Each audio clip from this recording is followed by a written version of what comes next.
मीना कुमारी ने जिस एक्टर का हर पल दिया साथ, आधी फीस में की फिल्में, उसने नहीं देखा जनाजे तक का मुंह। मीना कुमारी 1972 में महज 39 साल की उम्र में इस दुनिया से अलविदा कह गई थी। जिस दिन मीना कुमारी का इंतकाल हुआ, उसी दिन मुंबई के सुपर सिनेमा में फिल्म बेजू बावरा रिलीज हुई थी। हाउसफुल रहे इस दिनों के शो में लोग बैठकर रोते रहे। मीना कुमारी 1972 में महज 39 साल की उम्र में इस दुनिया से अलविदा कह गई थी, लेकिन 1972 तक मीना कुमारी की वो मखमली आवाज पर्दे पर छाई रही। जिस दिन मीना कुमारी का इंतकाल हुआ, उसी दिन मुंबई के सुपर सिनेमा में फिल्म बेजू बावरा रिलीज की थी। हाउसफुल रहे इस दिन के शो में लोग पूरी फिल्म में बैठकर रोते रहे थे। ये उनकी कला की जीत ही थी कि हर आम और खास शख्स उनके जाने से एक कमी महसूस कर रहे थे। हमेशा सफेद रंग के इर्द गिर्द घिरी रहने वाली मीना कुमारी को ट्रेजेडी क्वीन कहा जाता है। उन्होंने पर्दे पर दुख को इस खूबसूरती से उतारा कि उनके साथ उनके दुख में हर कोई रोया। मीना कुमारी उन एक्ट्रेसेस में भी गिनी जाती है जिन्होंने कई एक्टर्स के करियर को बनाने और चलाने में शिद्दत से कोशिश की थी। इन एक्टरों में धर्मेंद्र और हिंदी सिनेमा के प्रसिद्ध राजा यानी एक्टर प्रदीप कुमार का नाम लिया जाता है।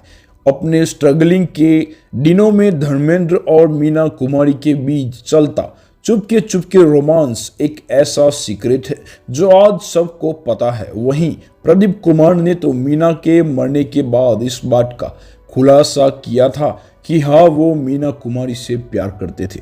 मीना कुमारी ने भी इस दोनों एक्टर के करियर को एक उड़ान देने में जीते जी दिल खोल कर मदद की थी। लेकिन आश्चर्य है कि 1972 में मीना की मौत के बाद ये दोनों ही एक्टर उनके अंतिम दर्शन करने भी नहीं पहुंचे थे।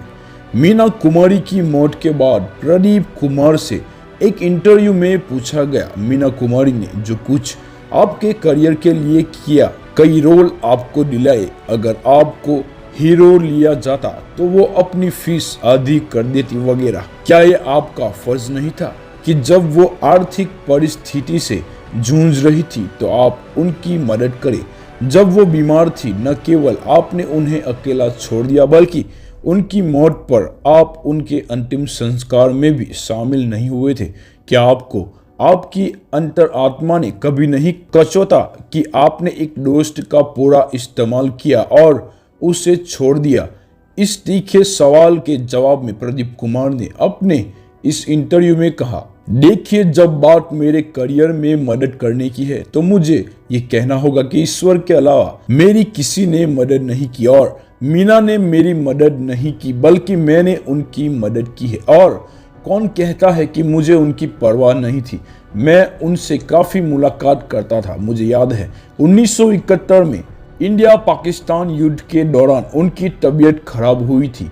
मैं उस समय मुंबई में नहीं था, लेकिन मैं हमेशा उनकी सेहत के बारे में जानकारी रखता था।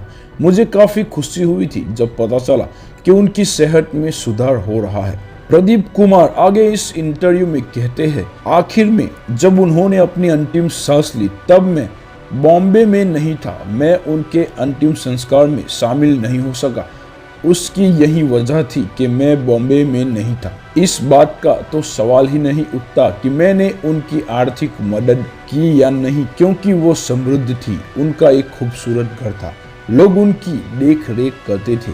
किसने कहा कि मीना कुमारी कंगाली में थी? मीना कुमारी और प्रदीप कुमार का रिश्ता एक अलग ही रिश्ता था। ऐसे में उनसे तीखे सवाल पूछे भी गए और उन्होंने इसके जवाब भी दिए। प्रदीप कुमार फिल्मों में बादशाहों, शहंशाह, शहजादों के किरदार में जाने जाते रहे। मीना के निधन के बाद प्रदीप ने एक इंटरव्यू में ही कहा था कि वो मीना से प्यार करते थे। तो दोस्तों, ये थी मीना कुमारी और प्रदीप कुमार की कहानी।